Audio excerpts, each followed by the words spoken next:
వాళ్ళకి చెప్తున్నట్టున్నాడు ఇది. అవునా? ఇందాక బ్రదర్ ప్రేయర్ చేస్తా ఒక మాట అన్నారు, ఏమని? ఏ వాక్యం ద్వారా మాతో మాట్లాడాలని అనుకుంటున్నావో ప్రభు అని అన్నారు. అంటే 8 వచనాలు చెప్తే ఒక వచనం ద్వారా దేవుడు మనతో మాట్లాడతాడా? 8 వచనాలు ఎవరు ఖర్చు చేయి మనకే.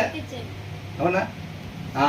కాబట్టి ప్రభు ఒకటి కాదు, ప్రతి విషయం కూడా మనకే చెప్తున్నాడు. ప్రతి వచనాన్ని హృదయంలో రాసుకోవాలంతే. హృదయం మీద రాసుకోవాలి. హృదయం మీద రాయటానికి ఏంటంటే సింబలైజ్డ్, దాని ప్రాముఖ్యత అంత విలువైంది. అంతకన్నా ఒక మంచి ప్లేస్ ఇంకా మనిషికి లేదు. కాబట్టి ఆ ప్లేస్లో దాన్ని భద్రపరుచుకోవాలన్నమాట. అంత విలువైంది అది. అవునా? లేకపోతే ఊరికే లైట్ తీసుకున్నాం అనుకోండి, అపవాదు వచ్చి ఏం చేస్తాడు? ఎత్తుకుపోతాడు. అవునా కదా? కాబట్టి దాన్ని విలువైన ప్రదేశంలో భద్రపరుచుకోవాలి మనం. తర్వాత ఏమంటున్నారు? నిన్ను పంపు వారికి నీవు సత్యవాక్యములతో ప్రత్యుత్తరం ఇచ్చినట్లు సత్య ప్రమాణము నీకు తెలియజేయుటకై ఆలోచనయు తెలివియు గల శ్రేష్టమైన సామెతలు నేను నీ కొరకు రచించితిని. ఎవరి కోసం రచించాడంట? మన కోసం అన్నమాట. అర్థమవుతుందండి? పలికేది సొలొమోను అయినా సరే అవి ఎవరి మాటలు? దేవుని మాటలు అన్నమాట.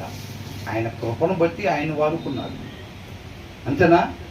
ఆయన కృపను బట్టి ఆయన్ని వాడుకున్నాడు అంతే. అవునా కదా? ఎవరి నోటి నుంచి వచ్చిన జ్ఞానుల నోటి మాట అంటే ఎలాంటిది? జీవపు ఓట. అదంతే. అర్థమవుతుందండి? దాన్ని అంతా జాగ్రత్తగా మనం చెవి యొగ్గి శ్రద్ధ కలిగి దాన్ని ఆలకించాలన్నమాట. విలువైంది కాబట్టి. కాబట్టి 20వ వచనంలో ఏమంటున్నారు?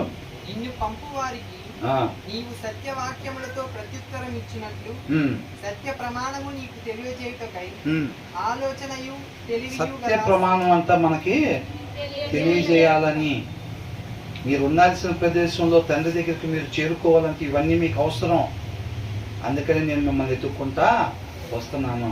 వచ్చి చక్కగా మనకు కావాల్సిన చిన్నపిల్లలు అటు వెళ్ళి తల్లి భోజనం పెట్టినట్టుగా, ఇటు వెళ్ళి చక్కగా మళ్ళీ గోరుముద్దలతో తినిపించినట్టుగా దేవుడు ఏం చేస్తున్నాడు? ఆయన కృపను బట్టి చక్కగా మనకు కావాల్సిన అన్న కూడా ముందే తెలియపరుస్తున్నాడు, మన హృదయంలో రాస్తున్నాడు అన్నమాట. అవునా? అవే చక్కటి మార్గానికి తీసుకుని వెళ్ళిపోతాయి మనకి. మనం మంచి మాదిరికరంగా ఉండాలి, ఆయనతో పాటు ఉంటాం. అట్ ద సేమ్ టైం తర్వాత వారికి కూడా మనం ఎలా ఉండాలంట? ఆస్తిని అప్పగించేవారుగా ఉండాలి. కాబట్టి ఇక్కడ ఏమంటున్నాడు? Have I not return 30 sayings for you. ఏంటంట? 30 వచనాలు దీనికి సంబంధించినవి